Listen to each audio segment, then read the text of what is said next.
Welcome to Roguecast, the official podcast of Rogues Gallery. We'll talk comics for the week, as well as whatever news is on our pop cultural radar. I'm Randy. I'm Nick. This is Dave. And now, on with the show.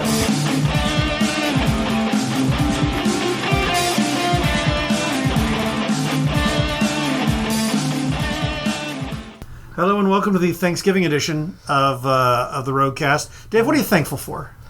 I'm thankful for this feast that we have set out to eat during the course of this. You mean the 2 fortune cookies and the 6 Sour Patch Kids? You know what? There's also wasabi wonton crunch trail mix. Right, that's about 2 months old. This is what our office is like. And we have a little basket full of different sauces from various places. And some ibuprofen. And it's quite the feast. It's a big holiday spread. It's what the pilgrims have. We're all dressed as pilgrims. It's true.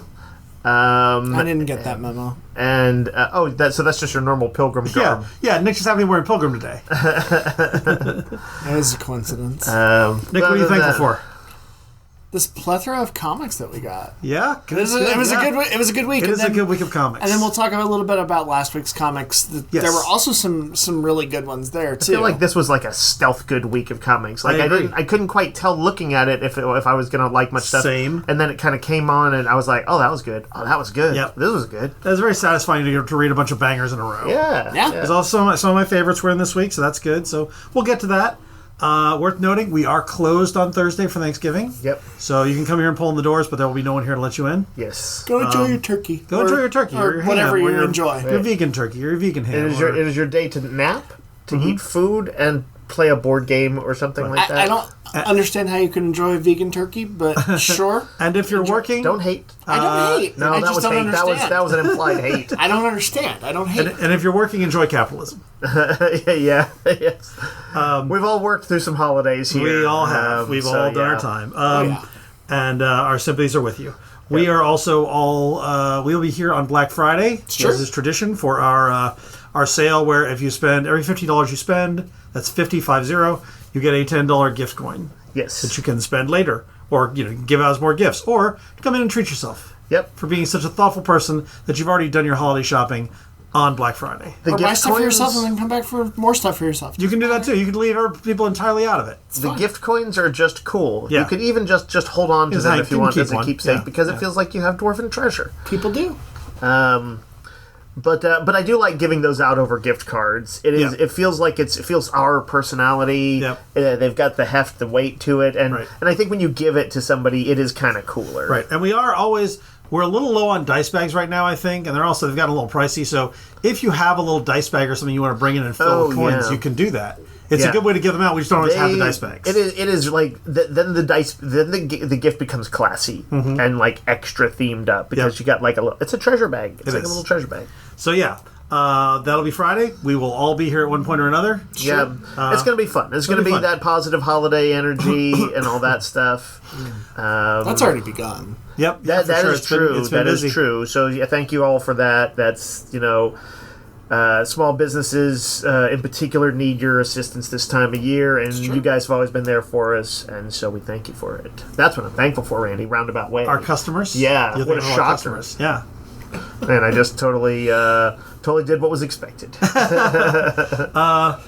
Games this last couple weeks, we've got Six Sojourns, which is the latest game from Ryan Lockett, the designer who does Creature Caravans, which I really like, Above and Below Haunted, which is recent. We'll talk about that later. Near and Far. He is a game designer who's kind of both a talented game designer in the kind of mid-level, I would say, Euro complexity games, worker placement type games and things like that.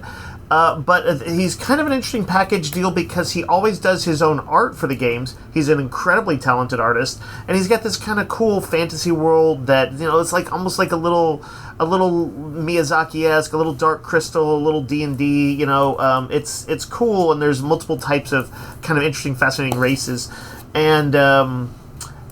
So when you play these games, you kind of see the connective tissue. The lore isn't usually vital to the game. It's just kind of cool in the background. But it's fun. But yeah, if you play a few of them, you're like, oh, right, these are the mer people from the other game and all this. And I'm super interested in this one that we're looking at. This is a super fancy Kickstarter edition of Six Sojourns. Mm-hmm. It is a reimagining of his game 8 Minute Empire. It says it's a short area control game. Basically, you're trying to grow your family, broaden their influence. You take turns selecting a card from the 5 on display. Each card has actions to let you build houses, gain ships, move, and gain new family members. They also have abilities and icons that represent cooking, carpentry, sewing, shoemaking, art, blacksmithing, and jewelry. Each game, you only select 9 cards, and you'll be faced with meaty choices each turn as you focus on trades, abilities, or the map. When all players have 9 cards, the game ends. So, a quicker game. It says it plays 30 to 60 minutes. Am I correct? It's also like a sort of campaign game, though. It is. There are 6 journeys. That's the 6 sojourns. Yep. You can play them as a campaign or play them each in order. That's very cool. Yeah, I really want to try this. I like the idea of a brisk but kind of deep game, and I think this should have that. This looks fun. Yep. And there's a big sea serpent on the cover. Yep. Like I said, we got the fancy Kickstarter edition, so it's got all the fancy counters. It's got the nice shiny gold logo.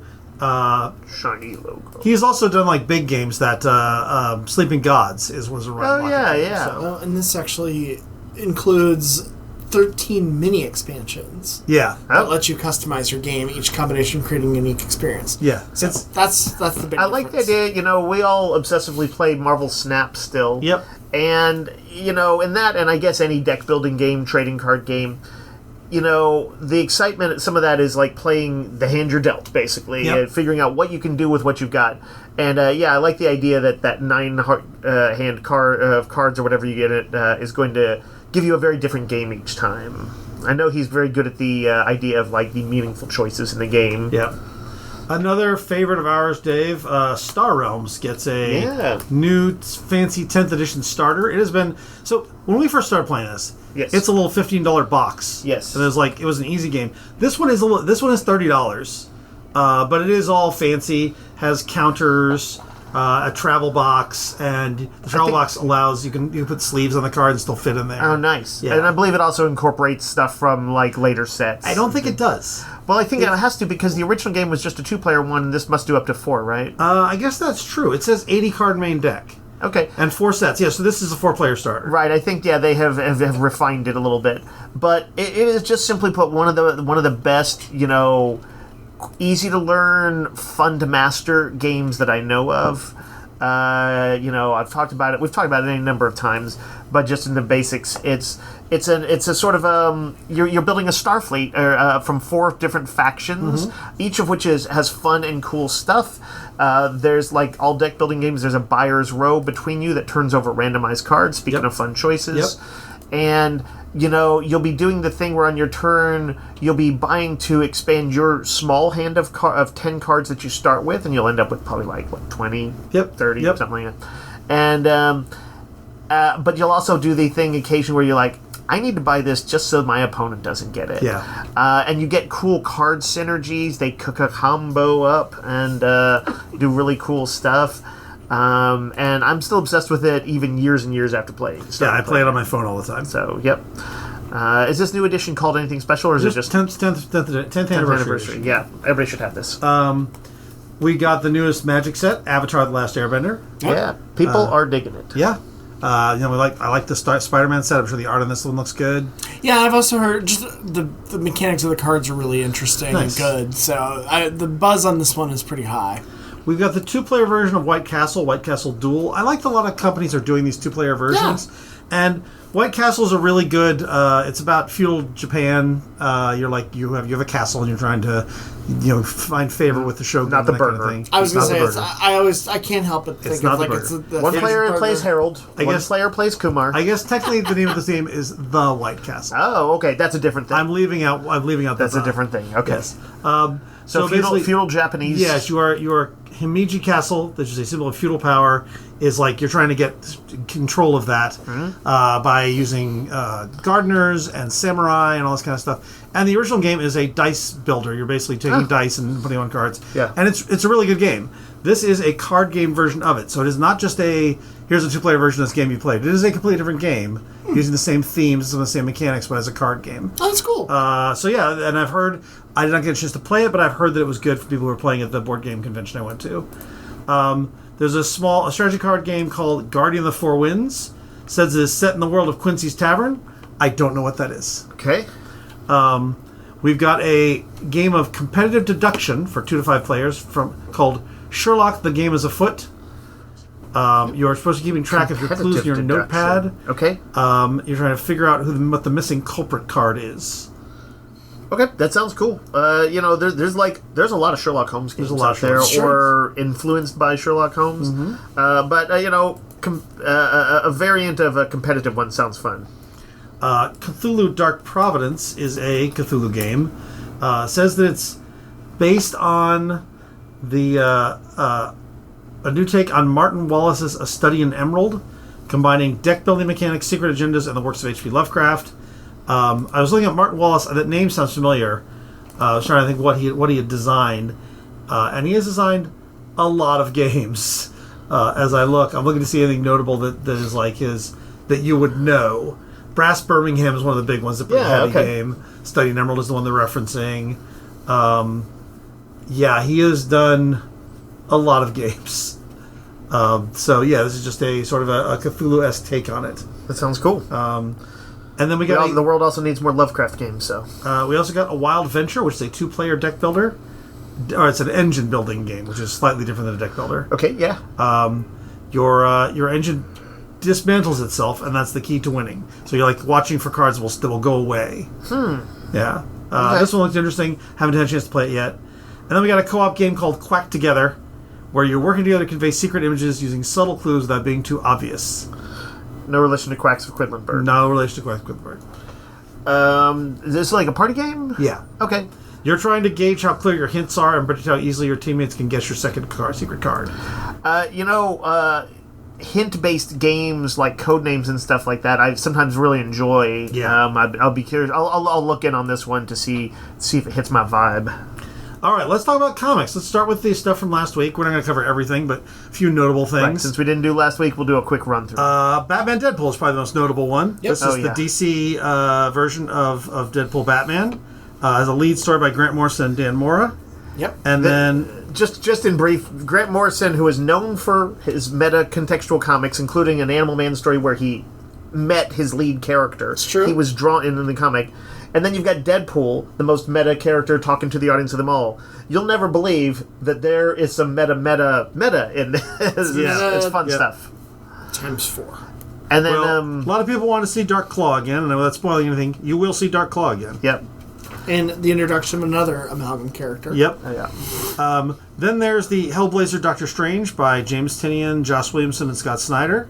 Yep. With art by Hayden Sherman of Absolute Wonder Woman fame. This was a really cool story that where the two of them engage, and as you might guess, it's not completely friendly.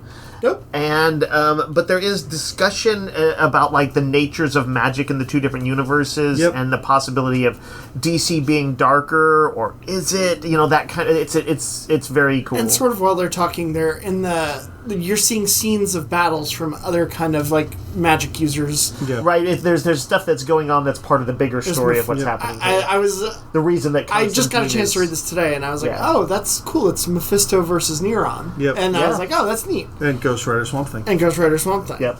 Yeah. Who's that artist? It's Hayden Sherman, the Absolute Wonder Woman. Crazy good. Nightwing and Laura Kinney Wolverine by Tom Taylor, who famously wrote both of them. Artist by Bruno Rodano, who worked on both with him. This is probably my favorite story in this book. Same here. Really fun. They're on the trail of mystery, and their narration, which kind of deals with the fact that they both kind of are like the heir apparent of like the sort of the best of their worlds. Wolverine, the ultimate fighter at Marvel, and Batman, the ultimate hero at DC.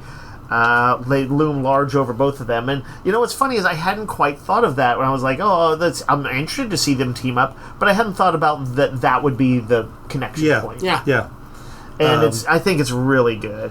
There's a Harley Quinn Hulk by Mariko Tamaki and Amanda Connor, which is just kind of fun and goofy. Yep. And then there's a Static and Miss Marvel by G. Willow Wilson and Dennis Cowan, which I like, but I feel like it's so short. It's like 5 pages. I would have loved to have seen more of it. Yeah, but it's a good. I like the combo. Yeah, they work well. Yeah, because like Static is like crushing on her, right? Yeah. So we did not sell out of all of our Batman Deadpool. We ordered a ton of it. Right, we wanted to make sure we're good for the holidays. So we still have the variant covers, so you can come in and maybe get your favorite variant cover. Yeah, there were something like 18 of them. Yeah. They're honestly all pretty good, but there's like some that you're gonna be like, oh, that's the one for me. Yeah. Take a peek online. if it's the rarest of the rare one, there's one or two ones that are unique to some comic shop, and we don't have that. But we have all the main covers. Spinning out of Imperial, we've got Nova Centurion by Jed McKay and Alvaro Lopez. This reimagines Nova as sort of he is the keeper of the world mind, the last standing thing of Sandar. Yep. Which in practice is his suit kind of talks to him, and advises him. But it's not at 100%. Right, that's right. That's a neat little kind of thing to. If I'm not mistaken, he Yeah. also is. He kind of doesn't have funds, right? Well, so that's the deal. The world mind needs to keep it going, because if it doesn't, he will lose all of Xandar's collective knowledge, and that costs money. Yep. And so he is basically a space bounty hunter getting money to keep his civilization alive, which is a great hook. It's a good. Yeah, and a nice change up. For the longest time, he was like, they were like a space law enforcement division. Yep. But then they got decimated some years ago. So Yeah. he's honestly been solo for a while, and he's just kind of an upstanding hero. But Nova has been responsible for played a major part in all the annihilations. He's taken on Thanos. He's killed big bads. For a guy who, when he started out, was an Earth-based hero, a C-list student who was kind of like, frankly, the Peter Parker who couldn't make it in school, who struggled. I know that was interesting about him. I liked that. But when they advanced him to a space hero, that's where he took off. So to speak. My favorite thing in this entire book was a one panel, or I guess it's in a couple panels, of Richard sitting in a chair wearing a new Warriors hat. And I was like, oh man, at least McKay is honoring where he came from. Yeah, because it's also really well drawn. Oh yeah, it's great. It looks like a real thing. The guy who was taken over as his agent, his bounty hunter agent who finds the job, is a classic character from Jim Starlin's run. Right. And I think that's a great. Will be a great addition to the mix. Yep. If you're a Jim Starlin person, you can probably guess. This was a lot of fun. I like the art. I like the story. I think it's a good take on Nova. It's off to a good start, for sure. And then we got a reprint of Robert Kirkman's Capes. This is set in the Invincible universe, and it is basically they're corporate superheroes. They do the job 9 to 5, and then they go home. Yep. When I was making the sign, their own solicit said something like, these heroes are ready to save your butt, if they're on the clock. Yeah. And, with knowing Kirkman's sort of cleverness and fun writing, I think that sounds fun. I missed it when it originally came out, but I'm sure I'll give it a look at some point in the next week or so. Next up, let's go to this week's stuff. Yep, let's do it. So let's do Infernal Hulk. This is probably my pick for the week. I was really impressed with that. It's so weird and dark. I'm surprised that we all liked it, but it's also very well executed. I will say it is very metal. Oh my gosh. I'm like, did Scott Snyder write this book? I was like, this could have been a Red Band book easily. I don't typically like that in the Marvel Universe, especially with characters like Hulk, but there's a twist on this that I feel like it warrants it. The hook of it is that this kind of, the infernal in the title refers to this demonic entity it's almost Cthulhu-esque. Right, there's a Lovecraftian quality to it, but they also sometimes talk about it almost as if it's from hell, and it's clear that it's something that's been going on, I think, at least been built up to in the recent other issues of the previous Hulk run, that I don't think any of us were keeping close track on. But it doesn't matter. We all liked it, and you don't have to know all that stuff. Nope. All you need to know is that when it starts, the Hulk has been taken over by this demonic Lovecraftian entity, and Bruce Banner is separate from him. He was excised from him by this creature, brutally excised. And so it looks like it's going to be the powerless but very smart Bruce Banner trying to stand up to this creature that is everybody's worst fear. There's always been this fear. What if the Hulk turns evil? And they've flirted with it. And this is an evil Hulk who will kill people and be a disaster. And this first issue is basically this Infernal Hulk going up against a military group. They show you the squad, the very very heavily armed helicopters, tanks, and things like this squad that is sent to take him down. And the art is, but by the way, it's also very suspenseful because you get in with the troops sometimes, and they're one of these guys is well, looks bad. He's but I've seen that this has happened before. Hulk, the real Hulk, will show up and save us. And I'm going to, like, mildly spoil, that doesn't quite happen. No. But I like the time we spend with these troops and sort of get on the ground with kind of their fears. There's a guy who is, like, not Captain America but he's definitely kind of hero of some sort. He's a decorated veteran. And shit hits the fan. And it's drawn exceptionally by Nick Klein. And it has this kind of horror art detail that reminds me, if you're an old school comics guy, you might know Bernie Wrightson. Yeah. And it's not exactly Bernie Wrightson, but you'll see those elements of that detail that he puts into it. There's all these shells and stuff hitting the Hulk, and he draws all those, like, little pinpoint ripples in his skin. And at the same time, he kind of looks different. He's, like, got this, purplish hue. And I think because of the way it took him over, there's this long scar that's like who's the dude from Street Fighter? Who's Sagat? That makes him look like this monstrous Sagat Hulk, where he I think it tore him open and that's how Bruce Banner was pulled out. Yeah. But it is a monster Hulk and a horror-esque Hulk. But this is not subtle horror. This is monster horror. The Age of Monsters has begun. Right. There is a bigger plan for this thing, and I don't want to say what it does, but it does some big notable things in this to advance its agenda. All I can say is, I'm in. It was really entertaining. What do they call the creature? The Eldest. The Eldest. Yeah. It's very Cthulhu. Yeah. But that's also a thing that some people sometimes say that about the devil and stuff. I guess they mentioned the Great Old Ones. This felt very Cthulhu. Yeah, it feels Marvel very has their sort of version of it, although they don't have a Cthulhu. If Chthon doesn't show up, they have Chthon and stuff like that. Daredevil and Punisher is a new miniseries by Jimmy Palmiotti and Tommaso Bianchi. Okay. Any relation. If you like these two characters together, it's a pretty classic Daredevil Punisher team up. They don't like each other, but they sometimes respect each other. DC has a team-up of Batman, Green Arrow, and The Question, written and drawn by Gabriel Hardman. And I think we all really like this. I think this might be a manager pick for the week. This is maybe my pick of the week. I really liked Immortal Hulk too, but this series called Arcadia it's a mini-series. Yep. That's meant to be a kind of... it's funny, it's a callback, but it doesn't feel retro to me. Just to be clear... It is Batman, Green Arrow, The Question Arcadia, because there's also an indie series called Arcadia this week. Oh my gosh. Yeah.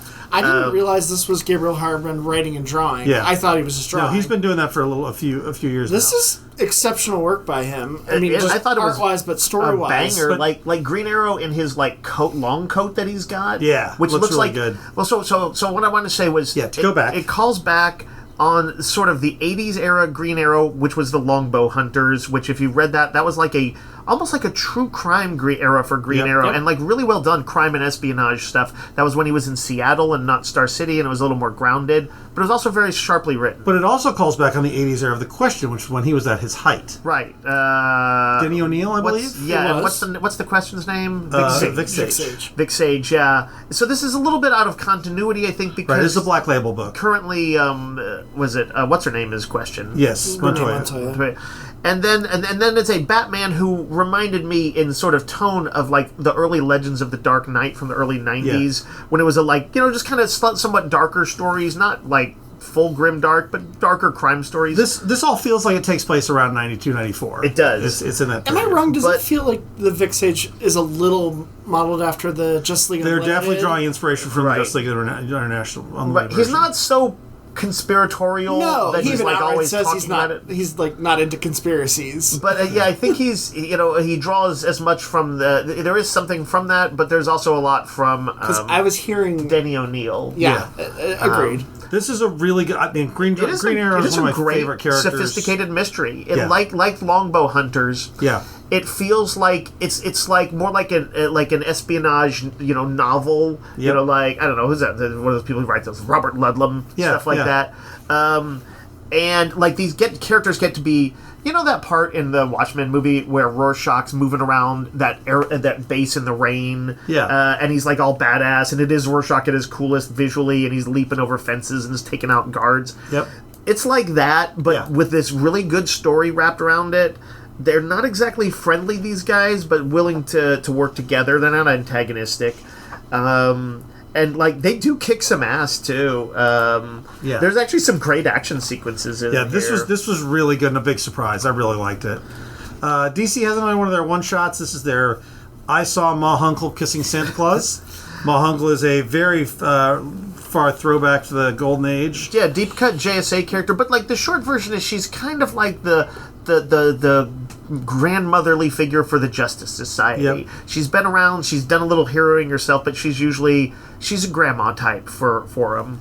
And they give her the lead story. Yeah, and art by Scott Collins on the lead story, by the way. Oh, nice! I always love Scott Collins. Other stories in her include the Captain, aka Shazam. Yep. They're trying to those Wade's things, like you call him the Captain. I'm like, man, it's I don't think it's gonna stick. Probably not. Shazam was a better one. Yeah. Even though I prefer him. In my head, he's going to be Captain Marvel forever because that's what I grew up on. So Harley Quinn and Poison Ivy, Animal Man, Dr. Light, Galaxy, and Supergirl and Martian Manhunter all get stories. The Martian Manhunter one in particular was really good. Nice. Written by Steve Orlando, but drawn by Riley Rosmo. You know what I noticed is like both DC and Marvel, maybe because they were braced for tariff shutdowns and whatever else weird. Yeah. They're getting their holiday specials out quicker. Yeah. So this is like pretty solidly. It's the week before Thanksgiving, kind of, or the week that Thanksgiving rolls us fully into the holiday season, and they've already got their holiday special out. Yep. Their Halloween one likewise hit a few weeks early, might even have been like late September. And I kind of like that. It's like you get it leads you into the energy instead of being like, oh, it came out a week after. Yeah. Berserker returns. This is the Keanu Reeves Immortal Soldier one in a series called The Bleeding Tide, which is illustrated by Gary Brown, who's a pretty solid artist, written by Marjorie Liu. So it's a different creative team that has been doing it before, but this is his pirate era.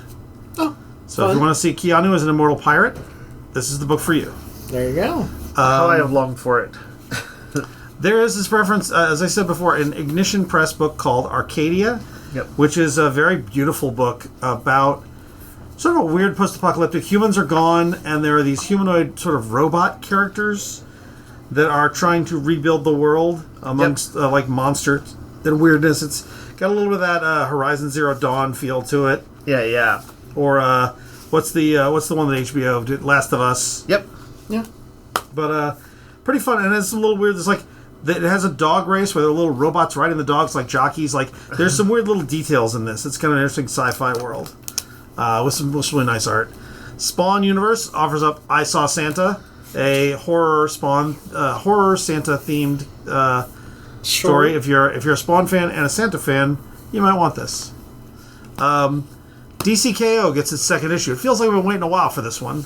It does. It felt like it might have run a little bit late, but I will say this: it was worth the wait. We really liked it. We all really liked it. You know what's weird is I guess I didn't quite understand how this series was going to unfold, and I hope I haven't set anybody's expectations aside. The good news is it's really good. Yep. But I was like, okay, well, in issue 2, they're going to all be fighting in the arena or whatever that was. In fact, the arena fights are going to sort of take place in standalones. In 8 issues that are coming out, and that's revealed at the end of this. But the first bracket is broken down here as there's a challenge they have to do. Right. And I don't want to give away what the challenge is, but it was very clever. Ties in a lot of DC lore. There's some really great moment-to-moment stuff for all these characters. And also, people who... I don't always want to encourage this kind of thing, but some people are like, why doesn't Superman cut loose? Why doesn't Batman use all his skills? If Green Lantern really used his powers, he'd be so dangerous. Well, this book is for you. Yeah. There's a lot of violence, and they have to throw down and kind of think like Darkseid. But it's also like kind of fun. It is fun. You know what it reminded me of? Well, two things. One, from the earliest days of Marvel crossovers. One is an element of Contest of Champions, which was this, the Grandmaster and was it Death? Ultimately, they had these heroes in this sort of arena with various challenges, but it wasn't just fighting happened, but there was other things. And then also the original Secret Wars itself. You know how like every battle in that was like kind of fun and interesting? Oh, the X-Men are taking on the Wrecking Crew. Oh, what's going to happen with this one? There is like a constant big ranging brawl in this one amidst the challenge that's going on. And so you're going to see a whole bunch of people running up against a whole bunch of other people. You're going to see Joker doing the craziest of things.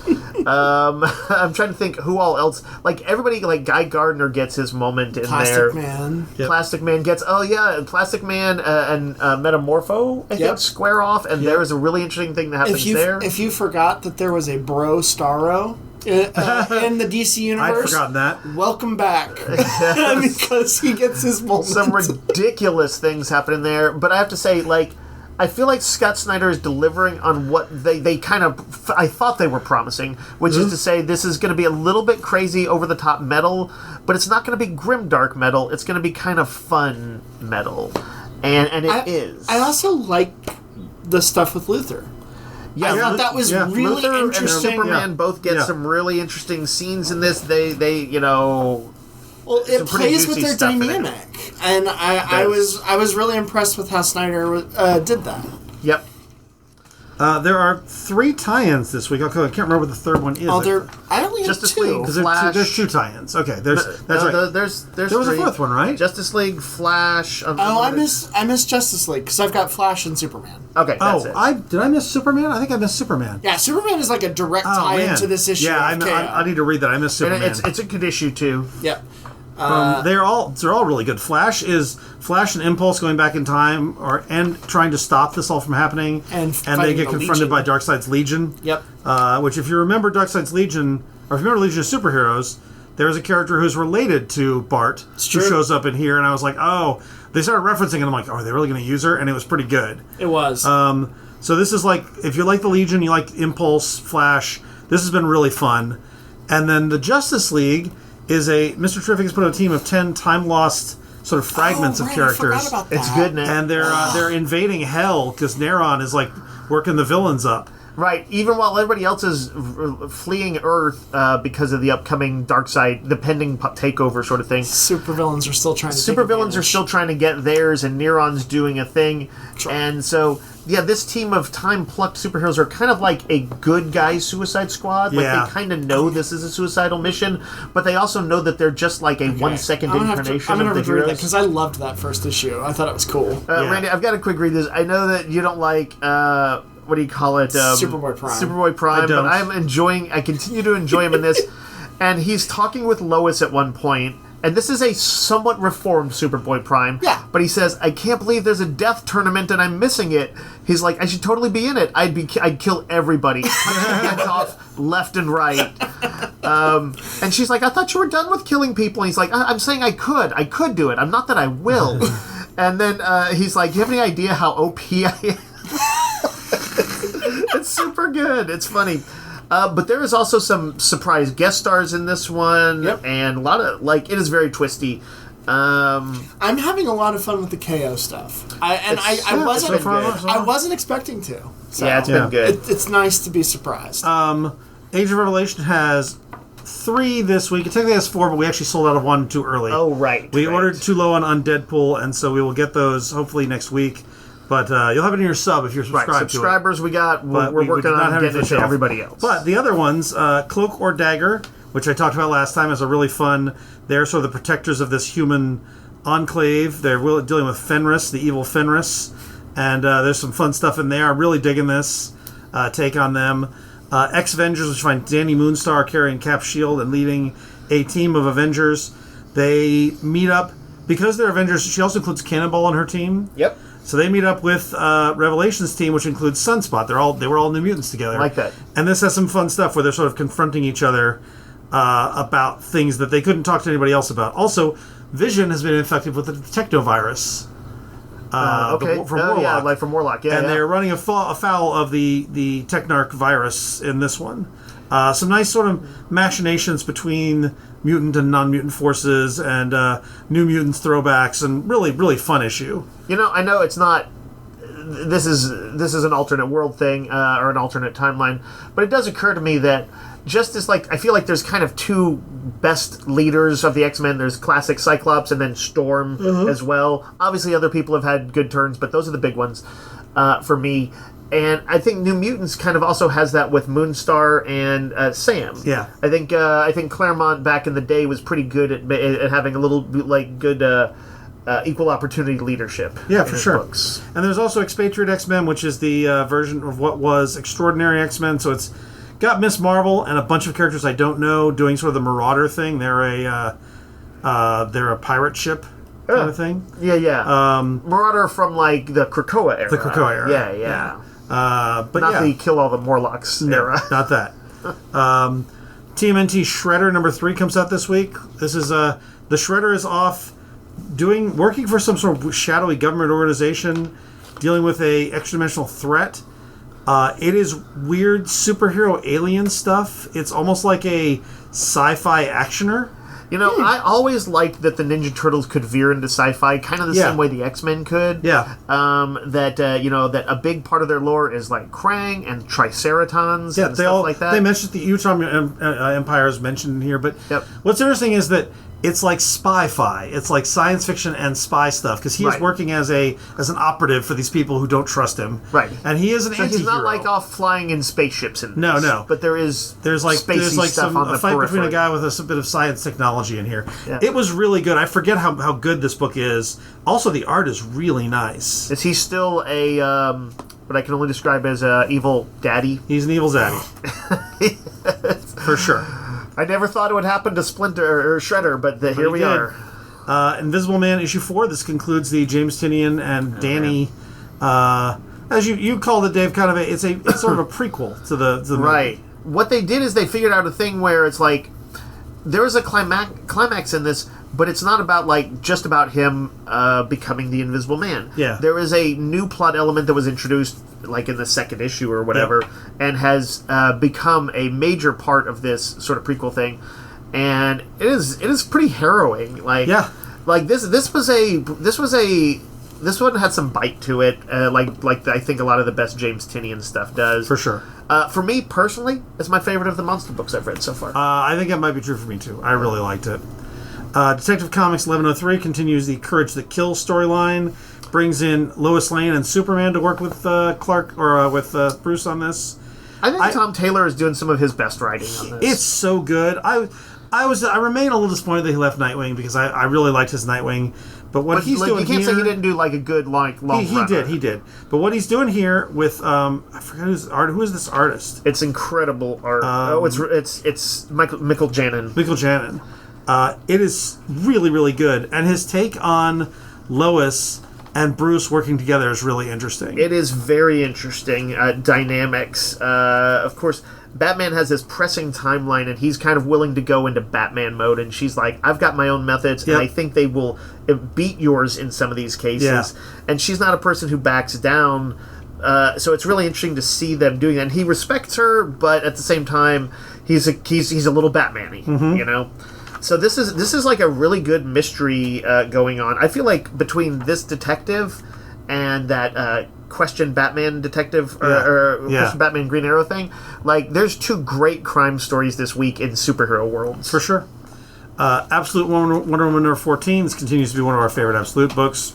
I still need to read that. This was fun. It does not have Hayden Sherman. It's a guest artist, but the guest artist is really good.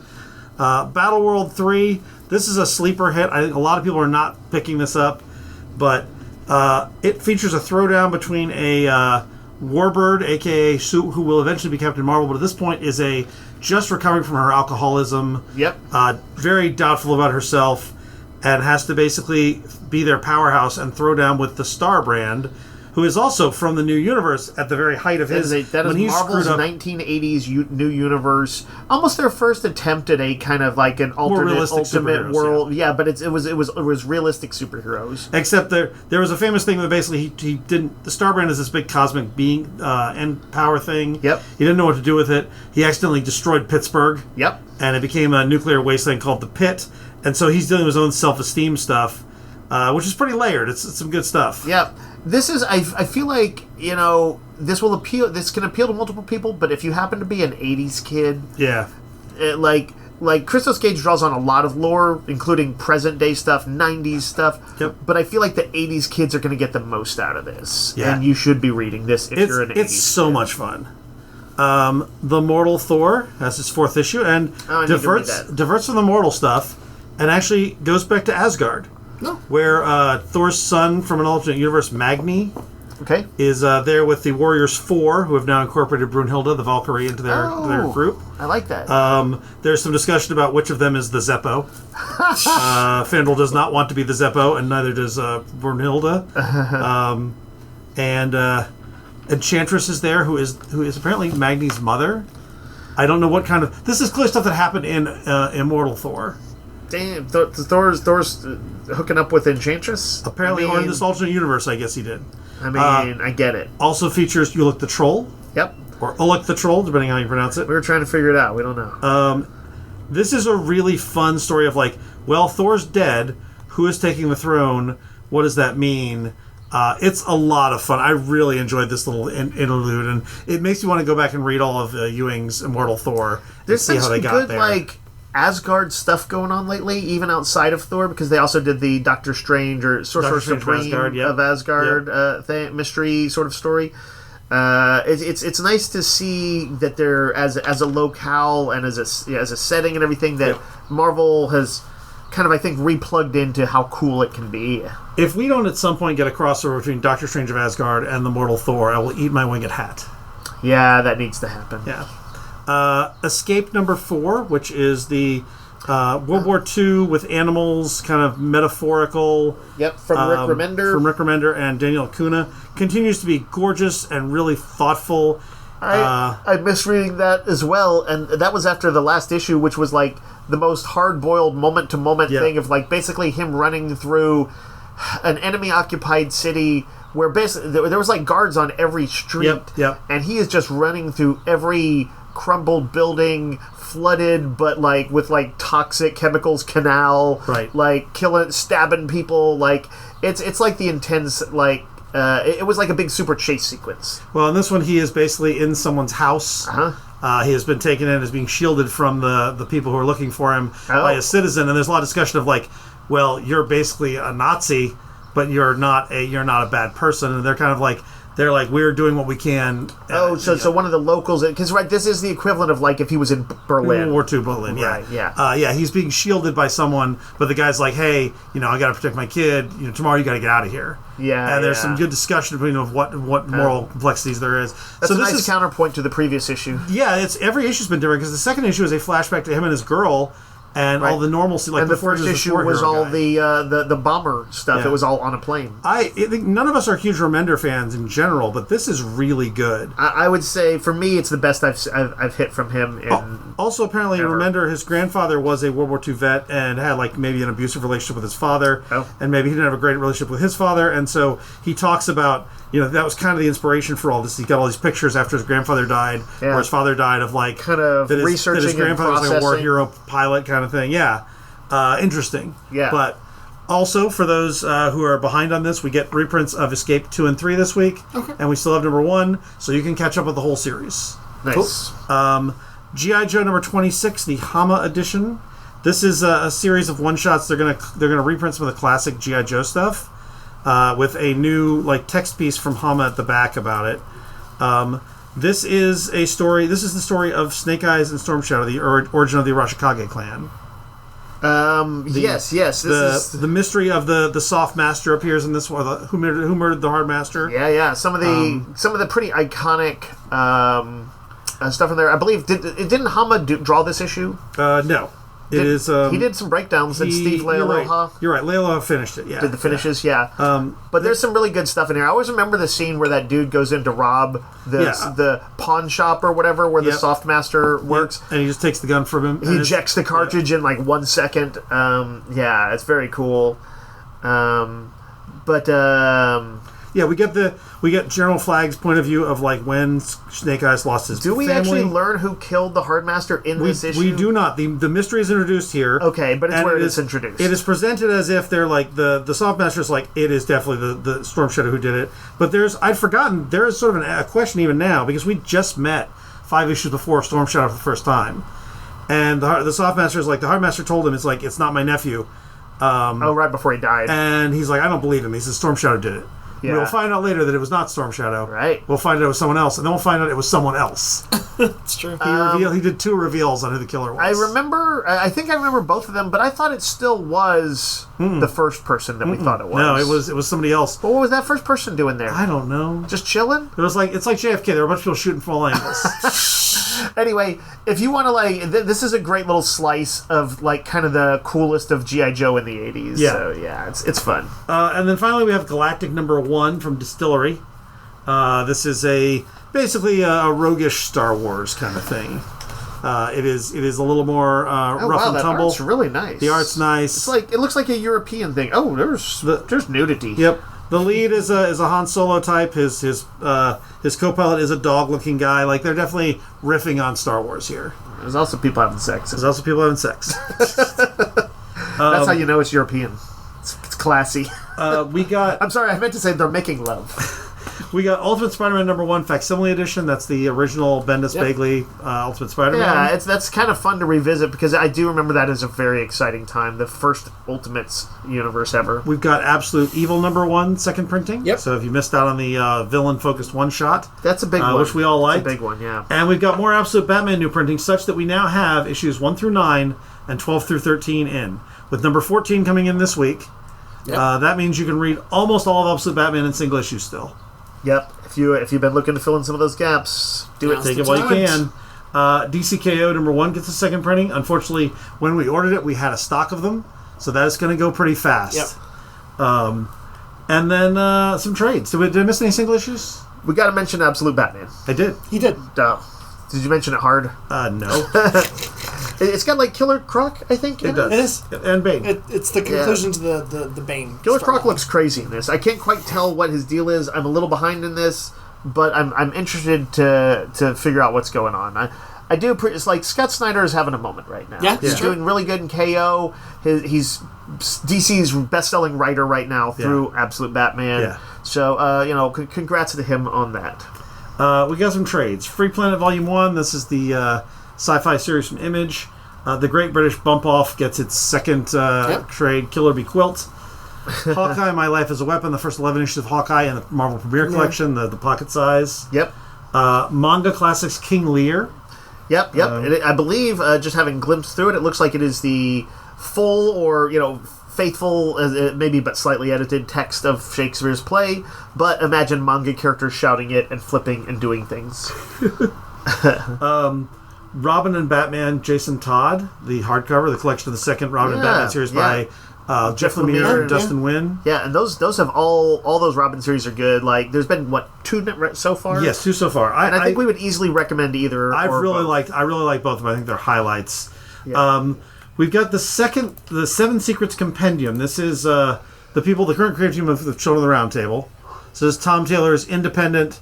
It's about a secret society with, like, they're not quite superpowers. It's more like action adventure with, like, people who are skilled spies or adventurers kind of thing. It's all collected in one big hardcover. Remind me, this is one that's not. It's not like necessarily one of an all ages thing, or is it? No, this one is not. No. Okay, yeah. Marvel Rivals has a trade called Infinity.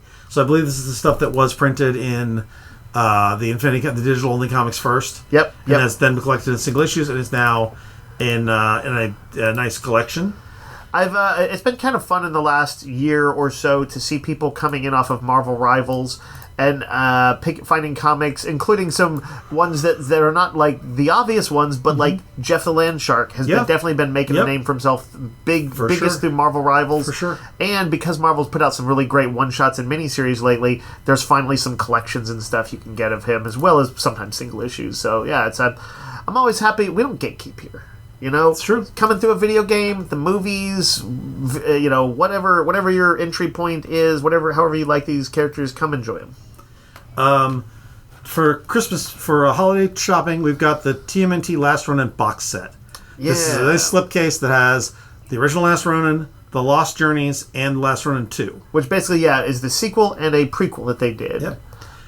Void Rivals has a Volume 4 trade that comes in this week. Yep. I think that like all of them, they all sort of like the 4th volume kind of wraps up the major first arcs. Right.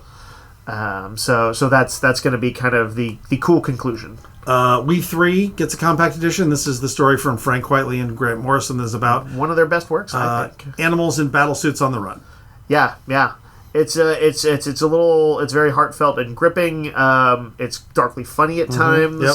But yes, it's a dog, a cat, and a rabbit who were all strays who got in like sort of this cybernetic weapons program, and have some augmented intelligence, but the thing that's so endearing about this, at their heart, they are kind of all what they are. Mm-hmm. The cat is a little bit narcissistic and kind of cruel. The dog is, incredibly faithful and kind-hearted. And the rabbit's kind of dumb. Yeah. And the rabbit, named Pirate, I believe, is my favorite of them. Because Grant Morrison wants to show the sort of cybernetics of it, sometimes what comes out is sort of slightly machine language, or is written there's a little garbled, like if you did a bad Google Translate, and everything the rabbit says is like a bad Google Translate. It's super good. Also some long out of print Kirkman stuff, the Astounding Wolf-Man Compendium and the Tech Jacket Compendium. Yep. People have been asking me about Tech Jacket. There must have been a TikTok or something, or maybe it was in Invincible in the cartoon. Maybe. But yeah, clearly the cartoon was the catalyst, and then over the last year, I've had 3 or 4 people say, "Hey, do y'all have Tech Jacket? Do y'all have Tech Jacket?" And I was like, I had not heard anybody mention that in the entire existence of Tech Jacket previously, and so now finally there is that big collection. You can fill out your Invincible Universe stuff with that, and capes soon, and yeah. All right, I believe that's all the comics for the week. Yep.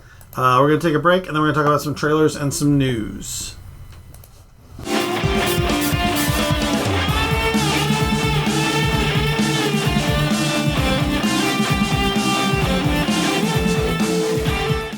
All right, Nick died, and so we're going to go on without him.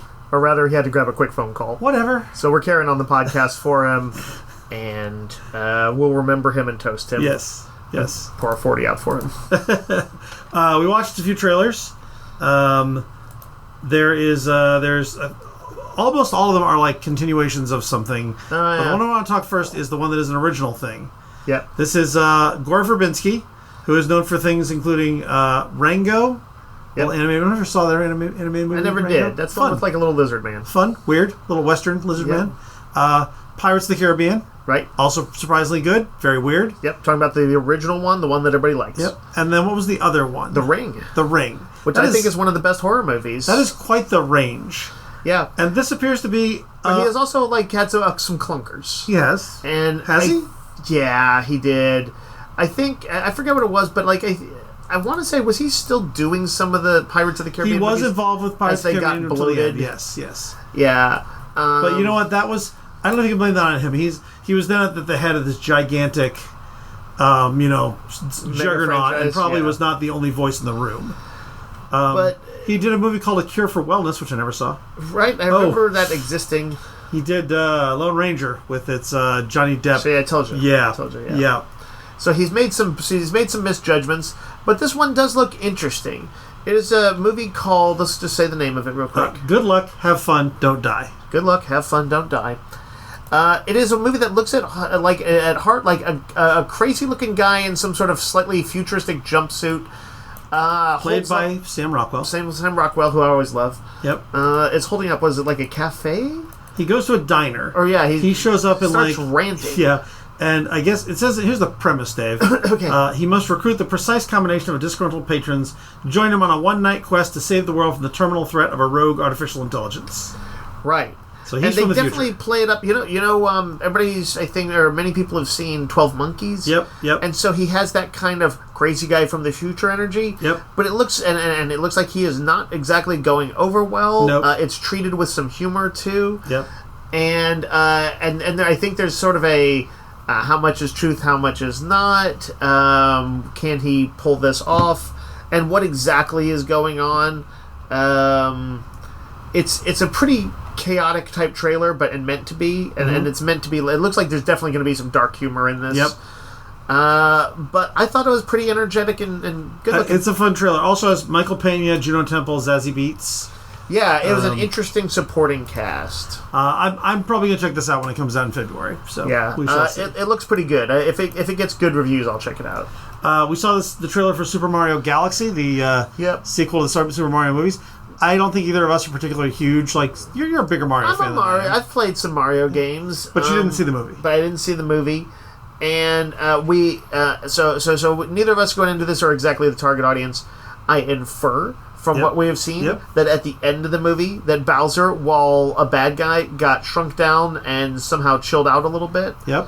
And is living in some sort of little miniature castle in like the Mario or Princess Peach's castle. Where you see in the beginning he's making art of him as like this romantic hero with Peach.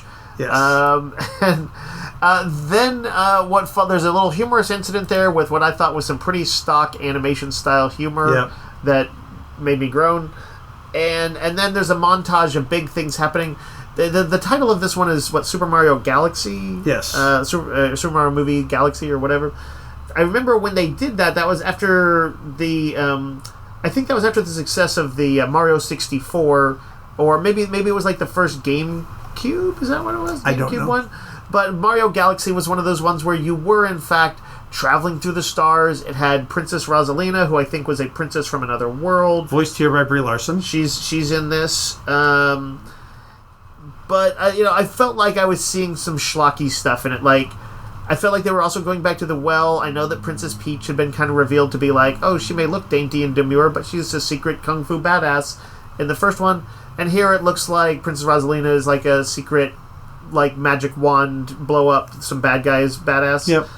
And, like, it just felt a little dated. This is definitely not for me, but my kid watched the Super Mario movie all the time. We'll definitely be happy about this. The animation looks good. I think it's one of those that has, like, it's too big to fail, because that was like one of the biggest animated movies ever. It was a hit. It was a huge hit.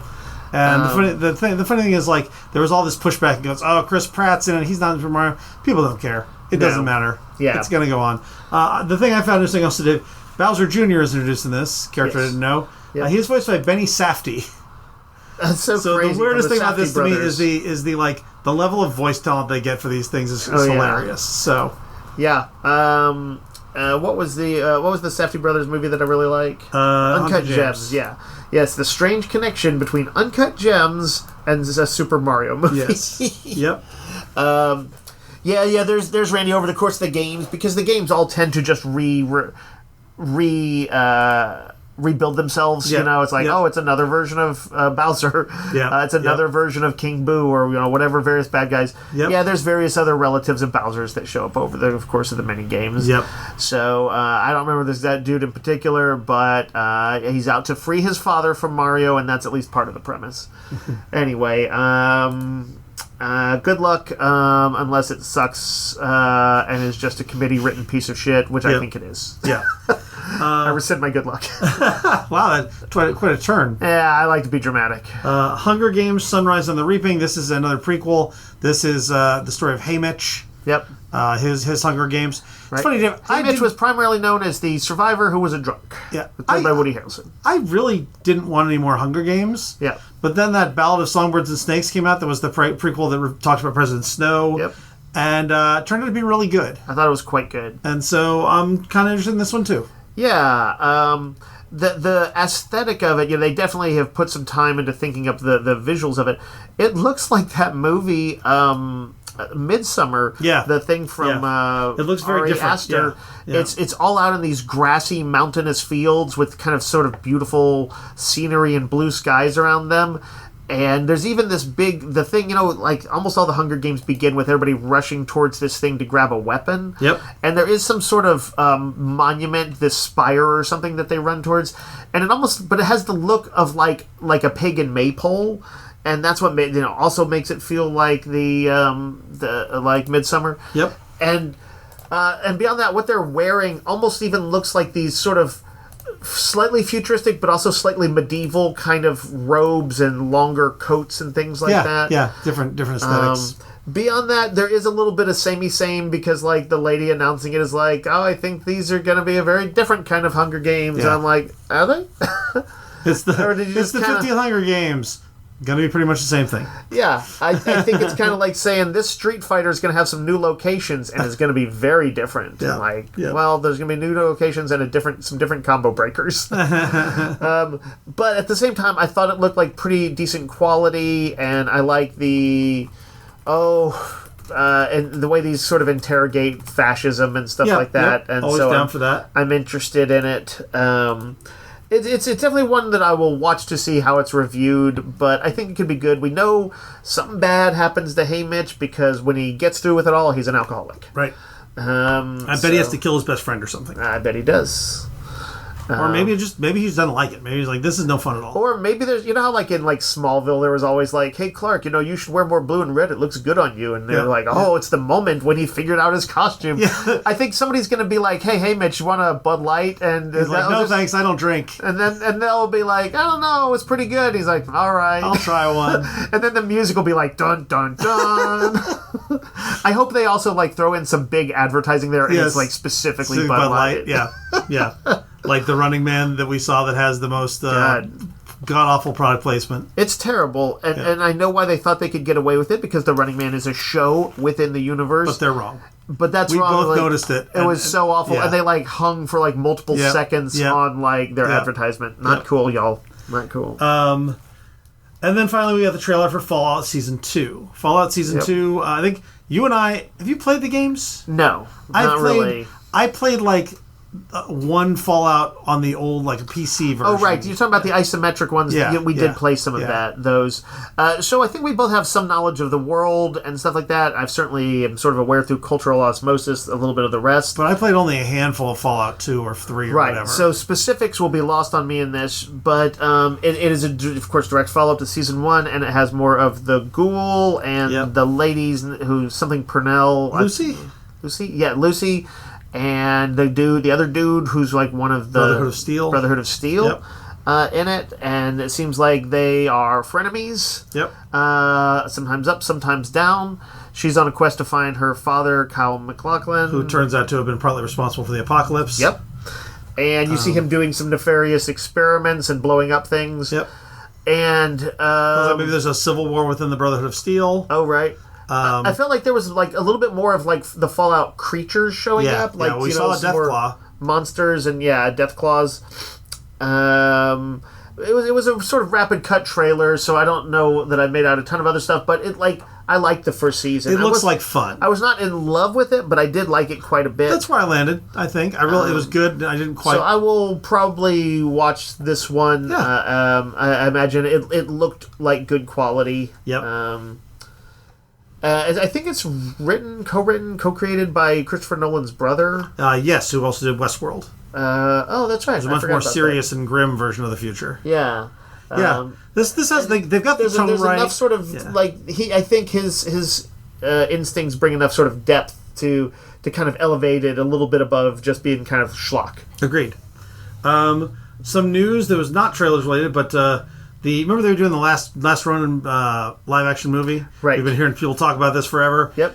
They're not doing that anymore. Right. They have scrapped it, and instead they're going to do a family friendly take. Yes, I think much to the consternation of the fandom, who may rip them a new one over this. Yep.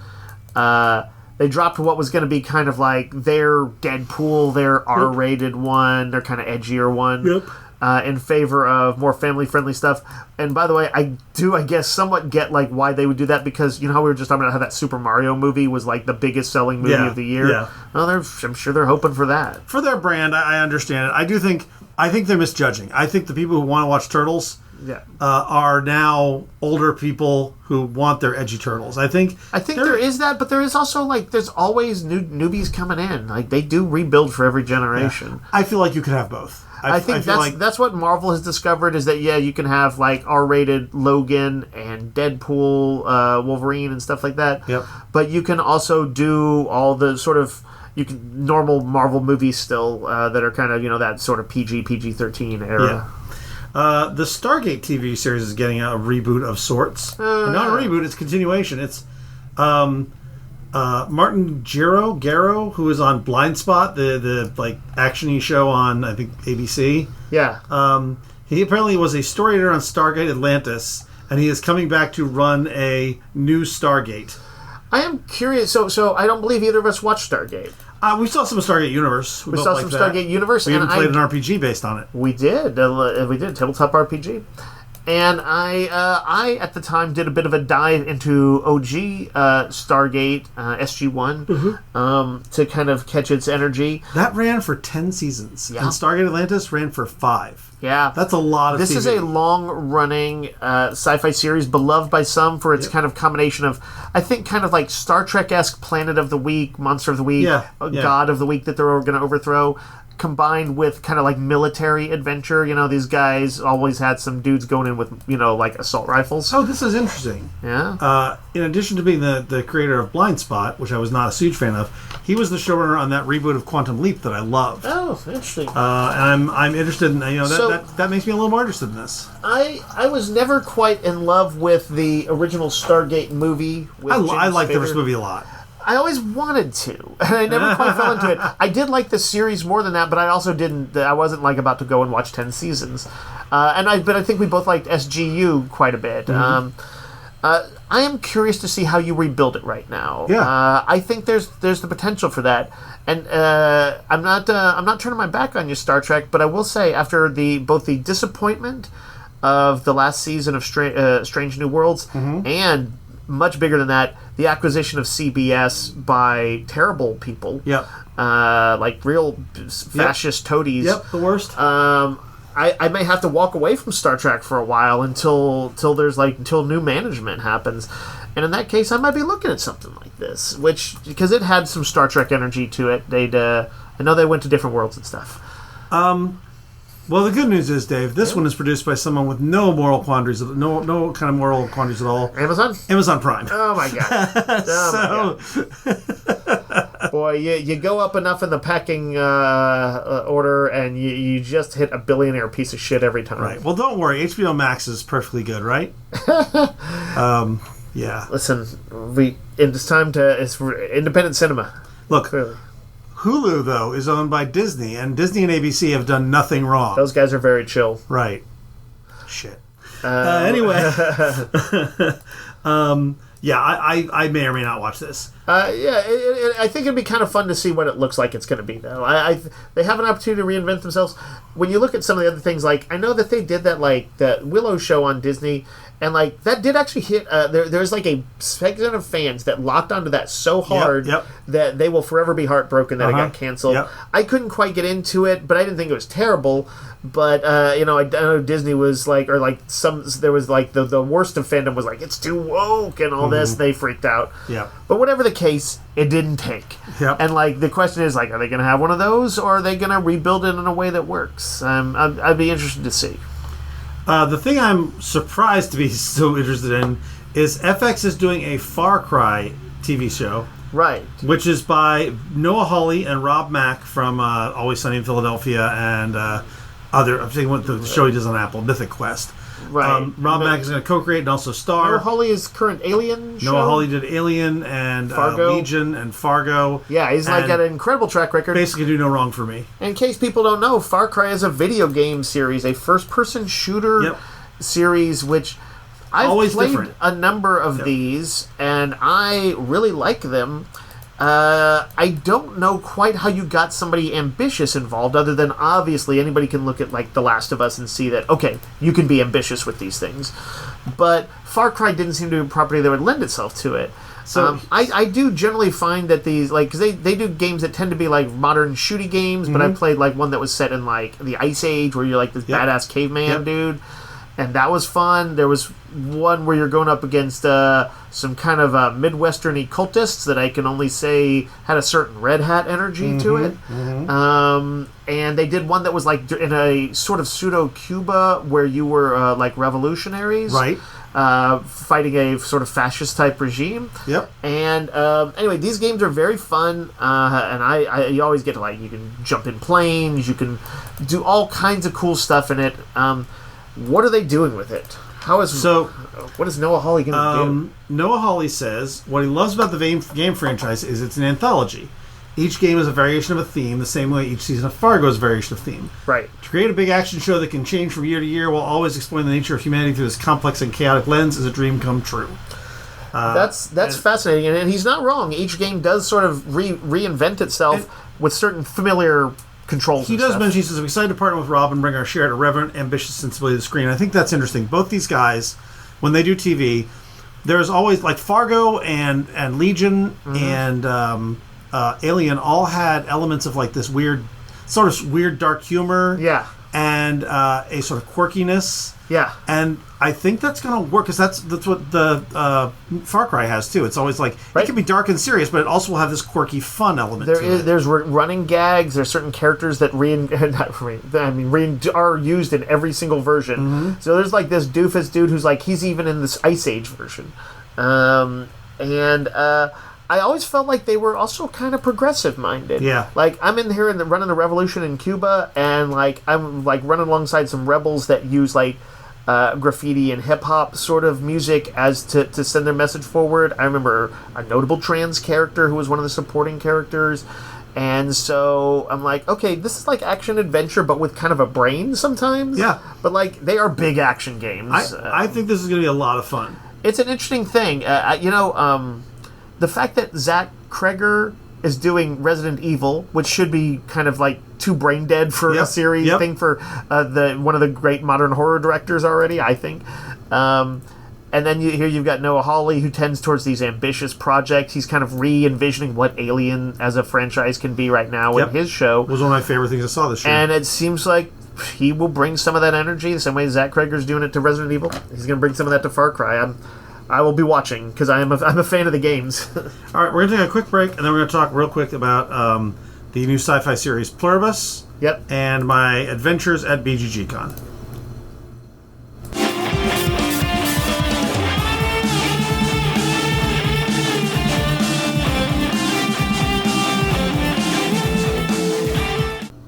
All right. I have been wanting to talk about this for a couple weeks now. I was waiting for Dave to catch up, and he has. I'm going to put a spoiler warning up front and say if you've not seen this on Apple TV, the show Pluribus, which is Vince Gilligan's new show, it's a guy from Breaking Bad and Better Call Saul.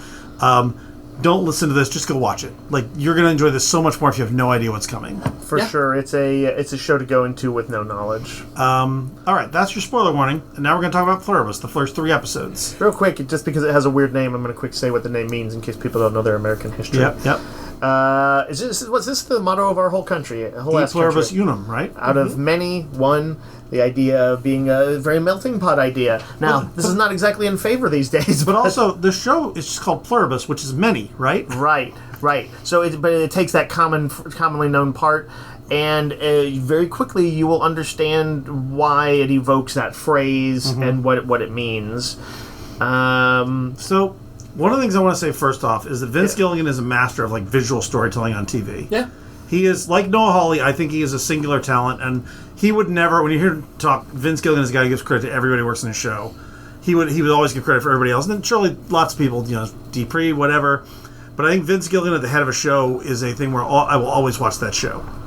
We were talking about this off mic the other day, Randy, and saying that there's like kind of big swaths of this show, 5-10 minutes at a stretch, where storytelling will be entirely visual, and but it is also a show and there's a sort of singular character at its heart, though.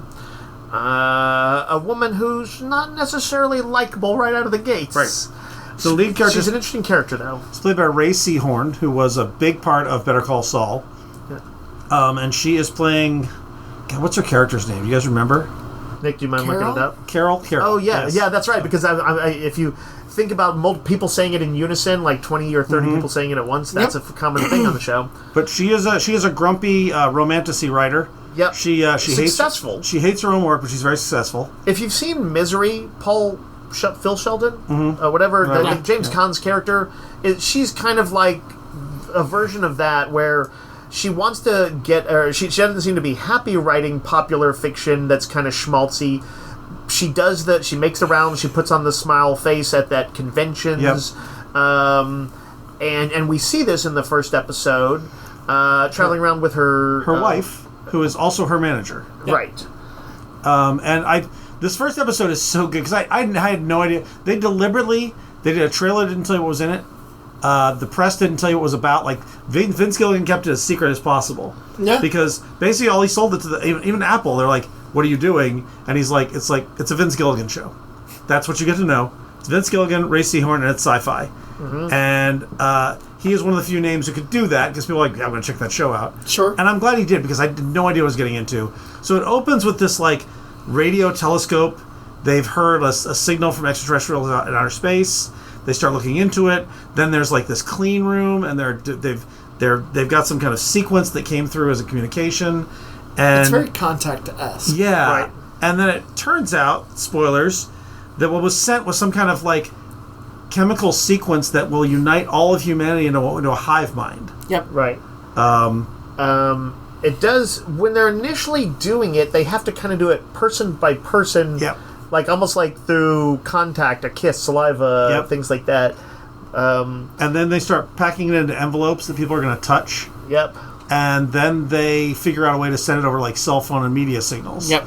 So Right. that's the big thing that happens midway through the first episode. Right. She is just like out at a bar with her Yep. wife after Yep. concluding a tour she didn't really like. Yep. And suddenly people around like start kind of like having seizures. Yeah. And it's like Convulsing. everybody but her. Yeah. Everybody, Yep. including her wife. Including her wife. And they're alive, but they're convulsing. And there are some accidents. Some Yeah. people die, Yeah. including her wife. Yeah. How does her wife actually get killed? Her wife is killed by the signal. Yeah. So it turns out it doesn't work with everybody. Oh, that's So right. they reveal in the second episode that it killed like 8 billion people. Yeah. Right. Like that's the rounding. That's a rounding error. Right, I forgot that was the thing, and it wasn't like, oh, that was a plane where everybody had seizures, and people just like a lot of things crashed. Although that happened too. No, that's part of why she's so angry. Right. Is because they killed her wife. Right.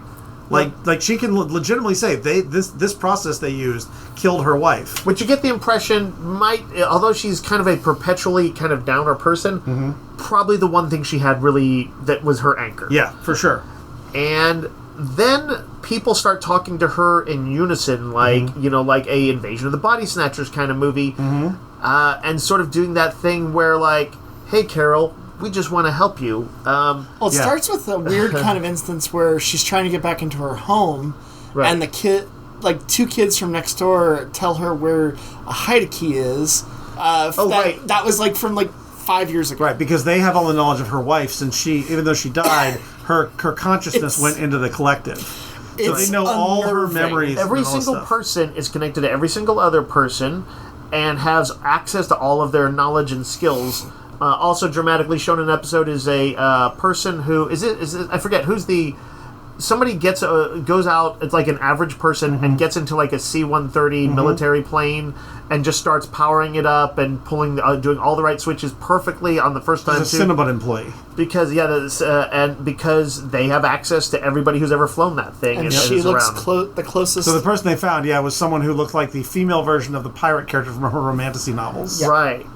So there's a weird thing where she will find out from this collective of people that they have a biological imperative to sort of spread their hive mind. Right. But they seem to be benevolent, and they're like, we're going to like conserve power and food and do all this. We don't harm any animals. We can get all our sustenance from other things. We will turn off all the lights in the city at night because we only have core workers working. And there's no crime or anything happening because we are all sort of All collective one, in one. yeah. And Except for what, 10 people? it's like 10 or 12. yeah, in various parts of the world. Right. It is a completely random scattering. Only 6 of which speak English. Correct. Right. And so when she says at some point, like, she's like, well, I want to meet him. And then it's almost like the person she's talking to, because it's a hive mind, it's almost just kind of like pauses for a few seconds, and it's like they all agree. Yeah. Meaning that elsewhere around the world, people in the hive mind who were talking to these other people all just instantly ask them the question, hey, there's someone in America who'd like to meet you. Do you want to do that? And because they're so efficient, because it's like literally imagine every single person in the world working towards a task.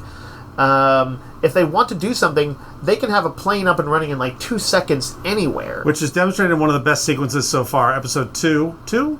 Or maybe 3? It was 3. Or if you're talking about She goes to Sprouts Yeah. to do some shopping, and it is empty. Just completely empty. because they're trying to. Because they're like, oh, we're putting resources Consolidate. together. We're consolidating resources. What do you want? We can bring it to you. She's like, I want my Sprouts back. Oh, real quick, before you say that, Randy, they're like, hey, we prepared that meal you liked like 10 years ago when you were traveling. That's like this rare meal, and we got that chef is around. He's in the collective, so we made that exact meal, and they we'll just leave it on her like porch, the stoop of her porch, because all these people are trying to they seem to want her approval, even though they say that if they can figure it out, they are going to get her into the cloud. That's their goal. So that's the interesting thing here is that there's a weird creepy Invasion of the Body Snatchers thing, but that has an alien quote. She asked in the beginning, are you aliens? And they're like, no. So the linking technology is alien. Yeah. But they're not controlling it. They're not in a hive mind with other aliens. It seems, at least unless that's going to be revealed later. Right. But they are basically, it is everyone on Earth linked together. Yep. So go ahead and tell the Sprouts. So anyway, she's like, I want my Sprouts back. I want to shop. And they're like, okay, we can do that. And she's like, if I come back on Friday, will that be do it? And they're like, just give us a minute. And then you see these trucks pulling up with people, and they rebuild. They fully stock the entire Sprouts in minutes. Right, in 45 minutes or something like that. Yeah, because every single person is working with a total focus in it, and they have it up and running even with music. The music is playing again. Yeah, it's perfection. Every detail. What's interesting about all of these scenes is that they will have you kind of thinking about themes of consumption and things like that, because it's like, well, we know she's not going to eat everything in the Sprouts, so it will all go to waste. And they say they're like, well, we'll be sad if something like that happens, but we want you to be happy. Yeah. So they're not they actually seem to be trying to do their best to make her happy. She, of course, asks some questions, but she is also in a deep depression because her wife has died, and her world, basically, it seems like her world is over. So at first, she's almost just like, I'm going to sit at home and watch these Golden Girls episodes and just veg out and drink. Yep. She's an alcoholic. She's an alcoholic. Yeah, because she had a thing in her car that she had to blow into to activate it. Yep. Oh, that's right. It's a key plot point in the first episode. The log line for this, the little bit that we got to know, was basically, it's like the most miserable person on Earth has to save the world from happiness. Yeah. Because, this collective is they're all happy all the time. Or at least so they say. And yet they do not respond well to emotion. Right. When she gets mad at them, she actually winds up killing people. Yep. She causes the seizures again, and people die. They lose connection. Again, if any of them were in the middle of something that was dangerous, and you just imagine the percentage of people doing anything across the world where, if you're driving... We get a small taste of that by somebody on, a ladder, that was repairing something. I forget what. Right. But, they fall... And... there's humor to this, by the way. I wasn't quite sure how they were going to weave that dark humor in, but it definitely is there. It's there. Racy Horn does an amazing job of building this character that you care about, but she's not the nicest person. No, she's a jerk. She's a misanthrope. She's a huge jerk. The third episode shows her in this beautiful getaway in a Nordic country or something. One of those ice hotels. Hotel made of ice, and she's doing is bitching about it. She's like, the bed's made of ice. This sucks. And she's in this expensive thing that she and her wife is clearly excited about it, and her wife is clearly used to it. That's who her wife was. Yeah. But I'm like, man, this is a person who would be miserable in the happiest place on earth. Yeah. What's interesting though, and where I find myself suddenly kind of, first of all, if you really do put yourself in her shoes, she has reasons, certainly after the accident, to be miserable.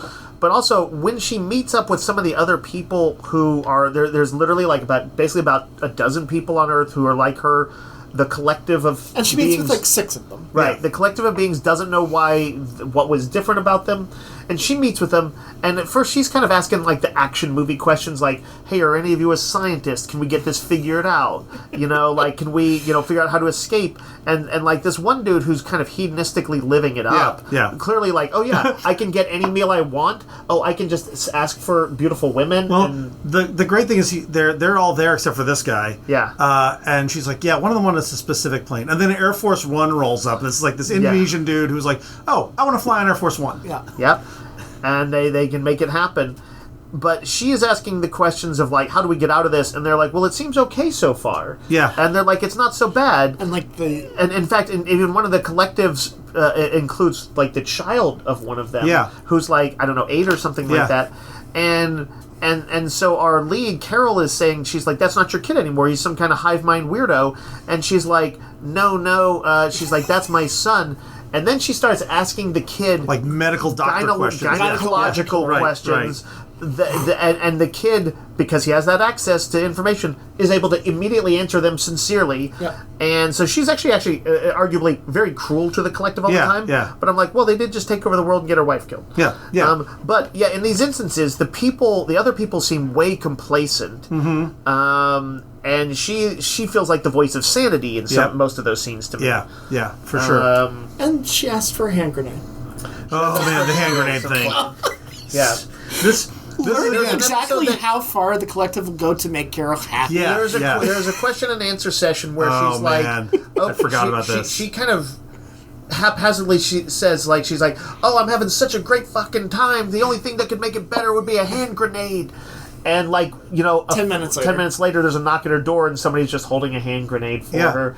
And she's like, well, they wouldn't give me a live hand grenade. She's playing with it. And it's live. It's so good. Well, it's the lady who is, like, her female pirate character. Who's obviously sort of a love interest, too. Like, I'm wondering if they might go that way with her, because for sure it's a physical type that Carol likes, and there's some chemistry. Apparently, her in the novel series she wrote, the handsome pirate guy who's like the romantic lead was a female. Was originally conceptualized by her as a woman because she's a lesbian. Because she's lesbian, but she kind of went heteronormative for sales and reasons and stuff, and it worked. And the only people who knew that were her and her wife. Right. So she's kind of mad at them that like they know this. Well, they're utilizing this information that her wife knew and kind of weaponizing it. Yeah, she's like you're not allowed to access her anymore. Yeah, but the pirate lady who shows up and is like they've got a little bit of a rapport. Yes, and is like gives her the hand grenade and she's kind of like she doesn't seem nervous because she's not. If she dies, it's just a body. It's not a big deal to her. But she's like, you might want to be a little careful with that. And Carol's like, what? You give me a live hand grenade? And she pulls the pin,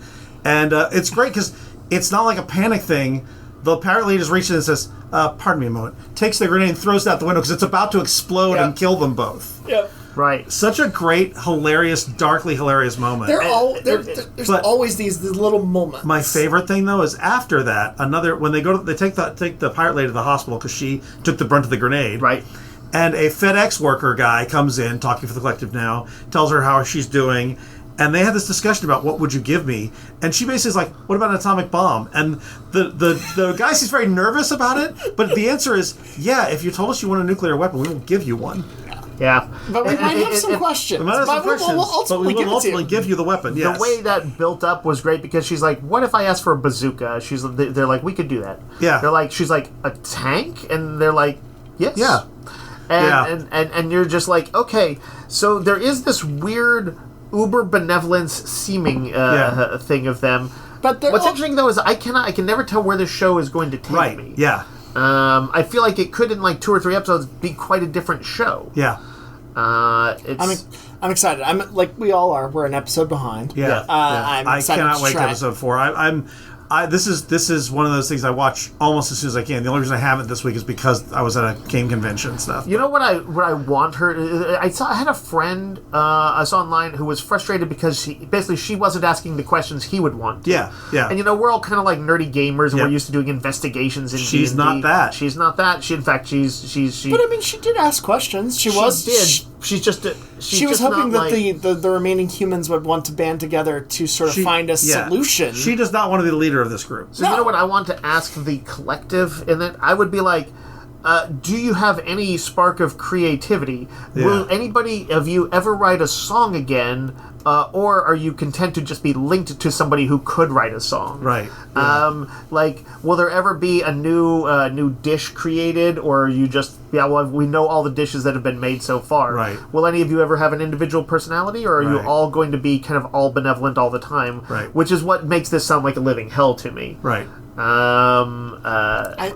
I think there are stripes of. I don't know if you guys watched the show Last Man on Earth. Yeah, a little bits of but it. There are moments of that kind of feel like the vibes with this show. Yeah. But this show is going to weird places, and it's the moment-to-moment writing and kind of the sequences that Vince Gilligan and the other directors and stuff who are involved. It tends to have strong cliffhangers. It does. And... but it's the moment-to-moment writing that really is just so really strong. This guy knows what's up. Yeah.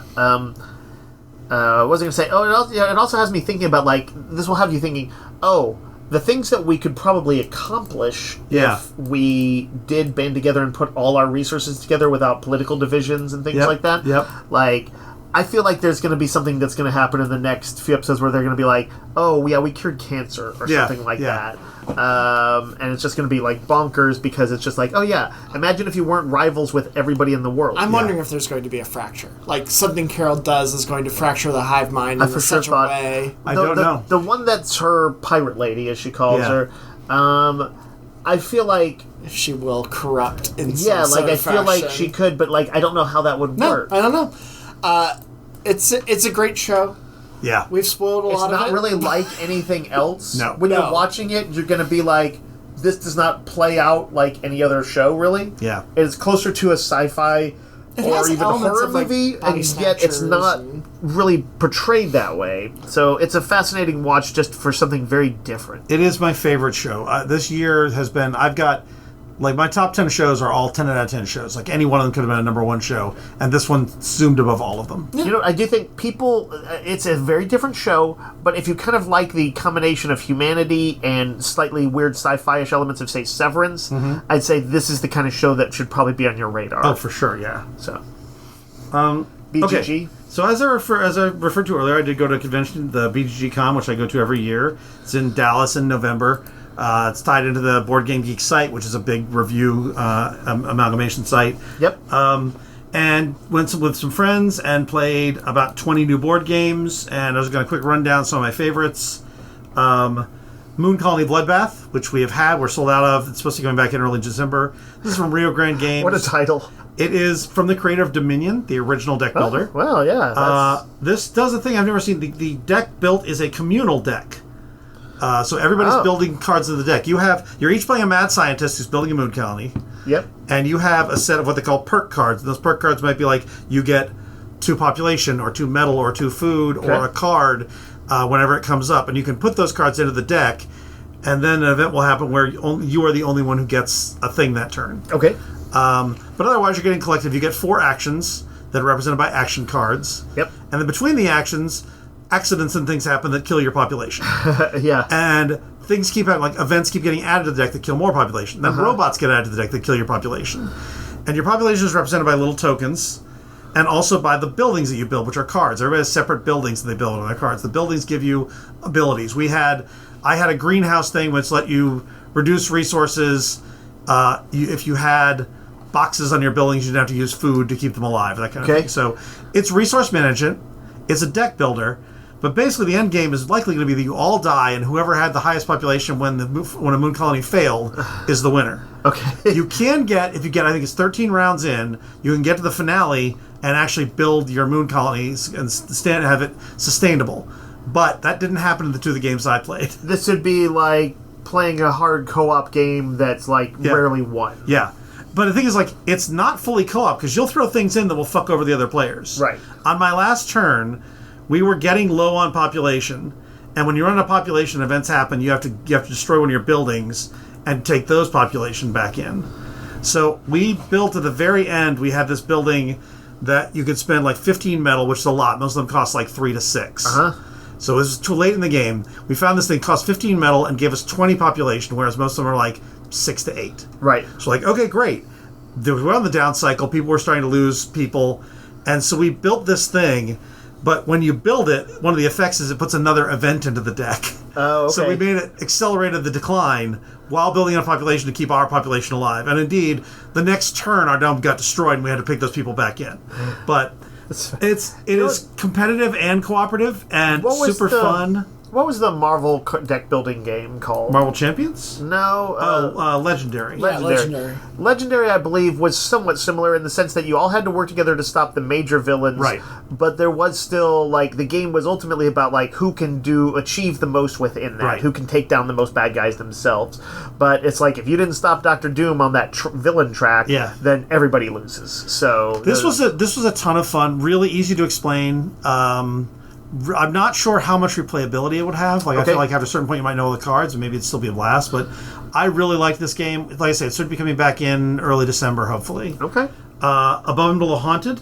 which is Ryan Lockett, who we talked about earlier. Yep. The Above and Below is one of his earlier games. It's a kind of fantasy setting worker placement game where you're kind of developing your kind of like little town or... You explore the underground, and then you build buildings on top, and you can build outposts in the underground, and you have to kind of go back and forth. Right. This adds ghosts. The town is haunted. So whenever you recruit a new person to help you out, which people are how you do things, with more actions, you get a ghost. And one of the actions you can take each turn is to banish all your ghosts. Oh, interesting. So there's like a balance of like, oh, do I need a person? Yes, I do. I need to get them. I'll get this ghost. And then you explore underground and have choices. There's a little story game and a tableau builder, basically. Yeah, the story game part is like, it actually has a spiral-bound book with like these almost like little choose-your-own-adventure paragraphs in it. And the way I remember it, at least in the original game, was kind of as the wild card thing, like, well, I've got a few actions left. I'm going to send somebody down to explore below and have like a little adventure there. And you actually will make like one or two like little skill checks and things like that that will determine if you succeed or fail. And you might like run into a creature down there and have to fight it or negotiate with it or try and convince you to let you trade something with it.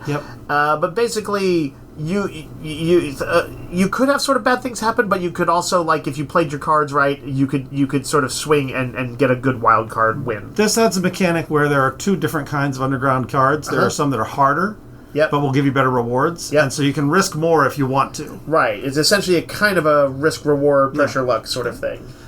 We have that one in stock right now. Really good game. Flamecraft Duels, which is coming out. By the way, I think somebody bought it like yesterday. Yes. And he had played it at BGG and basically had such a good time. Yeah. He was in my group. Yeah, he liked it.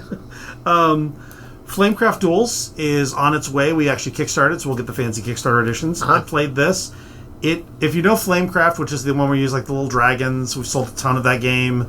It's a resource management game. This is a completely different two-player Flamecraft game set in that world. Same artist, Sindar Tang, who does really beautiful art. But basically, the concept of this is when the dragons are done working at their shops, this is the game that they play in world. So you have little discs that represent different dragons, and you're trying to build these paths of like usually 3 discs in a row. So you can put a disc down. Each disc has different powers, let you move discs, and then you're trying to build patterns and basically complete more patterns than your opponent does. Super easy, really fun, really great, like tactile sense, and it all comes in this little box that folds up. Looks like a little jewelry box. It's got a little clasp on it and everything. That's cool. So we should have that in time for Christmas. Really enjoyed this one. If you like two-player games, definitely a good two-player game. Right on. Origin Story, which we do have right now, which is a trick-ticking tableau builder about building a superhero origin. Yeah, I remember what was the game a few years ago where you built up your fantasy characters' backstory? Role player, yeah. These games kind of fascinate me because it's kind of like it is about creating a story, but you are using game-like elements to get there. You often like I don't know if this one has it, but like do you like bid on trying to outbid your opponent? This is a trick taker. So like Bridge or one of those. Basically, you're trying to take tricks, and you can choose each turn to whether it be the villain or the hero. And the villain has to take no tricks, and the hero gets points for the tricks that he takes. And each turn you get a ability. Like I had jet boots. And when I powered my jet boots, because you only get a certain amount of powers every turn, they would let me, every card that I had was 1 power higher. Oh, cool. And then I had one that was like, let me draw and discard a card, like if I wanted to change within my deck. And that was Flight. And I had a few. So every turn you get different powers. You get like 3 cards, choose one. And by the end of the game, you have 4 powers and a superhero card. And you try to be the person. That's how you win. That's cool. Really good. Goes up to 5 players. Has a really good 2-player mechanic because I played it 2-player and works really well that way. Highly recommended. Also, the art is really pretty. It's got that sort of painty Jay Lee, Jeff Lemire, Bill Sienkiewicz kind of style. So this would be a good superhero 2-player game for like a couple or... Yes, but also like goes up to 5. And is a quick and light game. It took like 20 minutes. Really easy to explain, especially if you know trick-taking games. Horrified Dungeons and Dragons. We have that one now as well. Now, not something like maybe the 6th Horrified game. 5th, I think. 5th, yeah. These are the games that are co-op games where you're like monster hunters generally in it. And in the original one, you were taking down like the classic Universal monsters like the Mummy and Frankenstein and Wolfman. And then they did like an American one with like Mothman and Chupacabra and stuff like that, and Yetis. And and now we move to what was the one you played? Dungeons and Dragons. Yeah. So you're each a character. The characters are bard, fighter, and they all have different abilities. That's fun. And then you're fighting different. We started with the Beholder and the Displacer Beast. Really pretty map. Like all the production qualities on these are great. They're little plastic miniatures. The commonality in most horrified games is, I believe, like two monsters is sort of a starter game, and but three you can always run monsters 3 or is 4, the traditional one. Basically, yes, the difficulty of the game is determined by how many monsters you decide you're going to hunt. So it's a co-op. We played this with 2 monsters. It was a lot easier than the last 2 games have been. Yep. We found it pretty easy, but you can always make it harder. Right. And thematically, I really like this. If I were going to get one horrified game, this is the one I got. Okay. But I've already got 2, so I'm probably not going to buy a third one. Right. But this one is really good. If you want a good co-op D&D game, this is a great game. Okay. Vantage, which we're currently out of. I'm hoping to get back in soon. This is a co-op open-world story game from the publisher of Wingspan and Scythe. Okay. And also Origin Story, that's also theirs. They do a lot of different games. This is you're on a crashing starship. You land, you have been separated from this alien world, and you have little cards that represent locations, and there's a story booklet you use to go through these locations and use your abilities and try to basically find each other or find out whatever goal you have for that game. It's got hundreds of cards, lots of different possibilities. It's kind of like those story games. There was one that's like that we got that I think I told you guys about last year. There's like a point-and-click game, essentially, in card form. Okay. But whereas that was like once you played it, you've played it. This is a big box of story. Like, you're going to get a different experience every time. Okay. One of our friends played it. He said he's played it 6 times. It's been very different every time. That sounds cool. We sat down to play this, and once we started playing it, we were all like, oh, we could play this for the rest of the con. Like, it's a really good half RPG, half board game kind of thing. That sounds awesome. It's really great. And like I say, we sold out of it really quickly, but hopefully it'll be coming back. You said this is like a sci-fi theme? Sci-fi themed. Kind of one of those open world exploration games. Yes. Called Vantage. Another one we have, Seven Wonders Dice, which is just a Seven Wonders roll and write. Yep. Every version of Seven Wonders has been really good. I played Architects, I played the Basic, I played Duel. This is another good one. Okay. If you're looking for a fun roll and write where you're building civilizations. Echoes of Time, which we just got in, is a deck builder, but it has a little, everybody's little panorama of like 5 cards, and you put your cards on top. You put your cards on these little panorama, and the panorama shifts. Mm-hmm. And then when it gets to the end, that's when your card becomes active. Okay. And you can do things like slide the timeline further, that kind of thing. So you're putting a card down, you might get it in like 3 turns. Interesting. There's some interesting time manipulation mechanics going on in there. And then you're doing standard tableau building, connecting different types and that kind of thing in it. Really fun, really pretty. It's a sort of fantasy themed. Okay. A game called Tea Witches, which is from the designer and artist of Flamecraft. Okay. Where your tea shop's trying to serve witches. Okay. Classic. It's really, really good. It's a little more complicated than Flamecraft. It's a perfect sequel. That one is out of print until January, unfortunately, but when it comes in, worth a look if you are a Flamecraft fan. It makes sense to do a sequel that sort of amps the complexity a little bit. For sure. People know the basics at this point, and you can you can try some new stuff. I mean, I guess the sequel from these creators is not tied into the Flamecraft world. Thematic sequel. But has really nice art, really interesting mechanics. Emberheart, which also should be coming to us sometime soon, where you are trying to rescue dragons and either put them in a preserve or match them with riders. Mm-hmm. This is all a worker placement game. And at the end of every turn, the poachers come and do some damage, and then you can also rescue dragons from the poachers reserve. So you're basically building. It's a peace mover, a what do you call it? Worker placement kind of thing. It is competitive, but it was really fun. A lot of things. Great theme, really nice art. And then Formaggio, which is the sequel to Fromage, which is about Italian cheeses. Yep. We had that. We were out of it. This should be coming again. I think it come out next year. Yeah. And then I played a few other ones. Hobbit There and Back Again, which we have, which is a roll and write Hobbit game. It's done really well. Has 8 chapters. Each one is a slightly different game, so you can play through the whole thing. It's got dry erase markers, and the kind of thing is everybody gets a little booklet, and then you open it, and the 2 pages makes the game board. Is it kind of like sort of representing sort of key eras of that story, like with the trolls? The second game is the trolls. The first game is is getting the dwarves fed and armed up for the trip. That's fun. There's all thematic. It's That's neat. Yeah, it's a roll and write. It's a roll and write. Those games are cool. People, if you haven't tried them, give one a shot. Yeah. There's other games I played, but they're not available right now, so I'm not going to go into them. But I played about 20 games.